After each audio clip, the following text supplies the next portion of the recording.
this is it. So, well, in project management dashboard, it is not about just calculating KPIs for the project, but it gives you detailed data behind the calculations as well. So you can drill down to details and slice and dice data from multiple filters and dimension.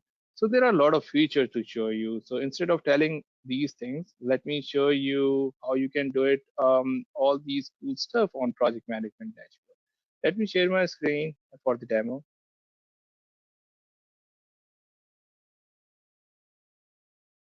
So this is project management dashboard, and if you see on your left-hand pane, we have bunch of reports here, like, and we have categorized under sales, finance, project management, and the warehousing. So there are a lot of reports on NetSuite that we have, but our focus today would be on project management dashboard. And as you can see here, on top you will see filters and the slicers that you can play around. You can type any project name to see data only specific for that project. You can filter project based on statuses. We have categorized active statuses, closed statuses, and the project that has not been associated with the status.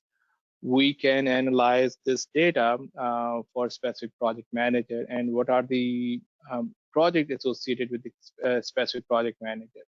We can also analyze this dashboard for specific customer as well and for the specific range. So on a header, you will see what are the total active projects in your organization and what are the number of customers that are associated with these total active projects, your total revenue, total actual cost, how much work we have done so far, what is the gross profit of all the projects that are active in your organization, and then what is the gross profit percentage. These KPIs will tell you overall percentage complete. If you have selected multiple projects, it will also give you a specific percentage for one project as well.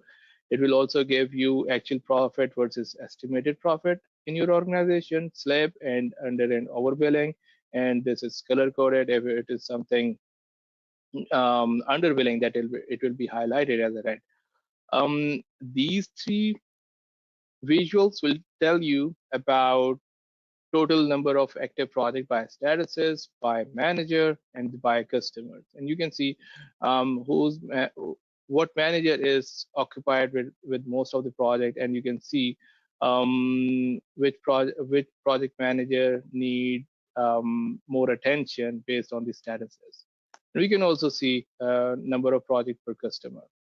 So this visual, total actual cost versus total estimated cost by project, this is the most interesting one. Consider it as an goals tracking visual for your project. Like you can track for each project what was the total actual cost of it and what is the estimated cost of it. And if it is going above estimated cost, then it will be highlighted as a red.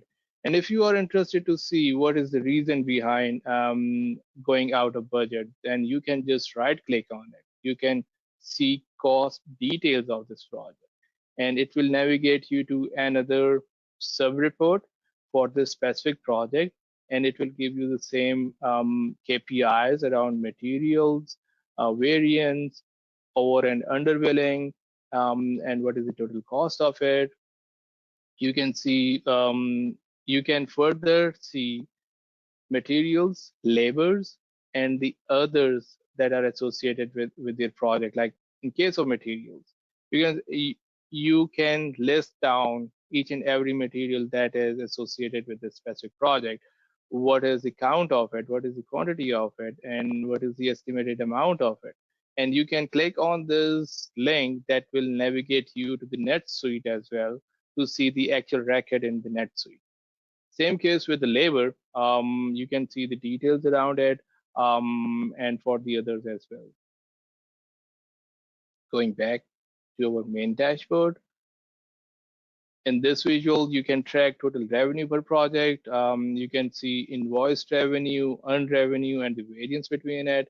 And this will tell you about actual details of this data. And you can also export this data into Excel or CSV file to share it with other users. You can click on the project to open the actual instance in the NetSuite. You can see details associated with the sales order as well. And there are tons of options that also come with the Power BI, like you can collaborate with your teams directly from your Power BI report.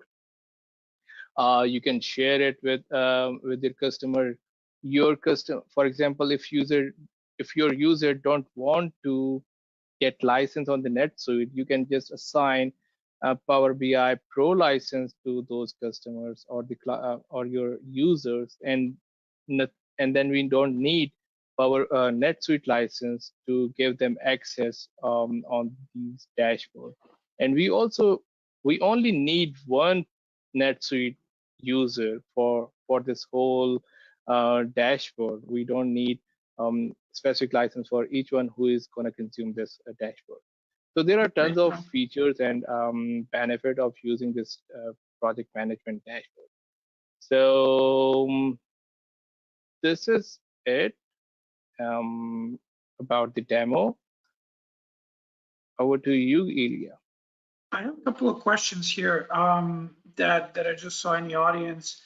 So one question is, how does your connector handle the large amounts of data? So right now, our connector is basically using Azure Synapse on cloud. So what does it mean? And the processing power that is coming from for this connector, it is configurable. So if you have a large amount of data, like if we are talking about millions of the rows, then it would not be a problem to store or the process this data through our data connector. And another best feature about our data connector is that it supports incremental load. For example, if you are pulling 10 million rows from your NetSuite and you want to refresh your data daily on your dashboard, then you don't have to pull 10 million rows daily to refresh your data. You would be able to just pull delta data from your NetSuite based on modified date or any date criteria that you have to define. That significantly reduce the overall processing cost and the cost of resources that we have on the cloud. Oh, great. And how difficult is it to learn Power BI? So the best feature of the Power BI is it is designed in a way that people should move from Excel to Power BI. It is very much easy to learn. If you know Excel, then you can work on the Power BI. It is very much intuitive in a design to enable business users to do self-service BI. And this is the best selling point of Power BI. It enables organization and all the business user to start using the Power BI to take data-driven decisions for them.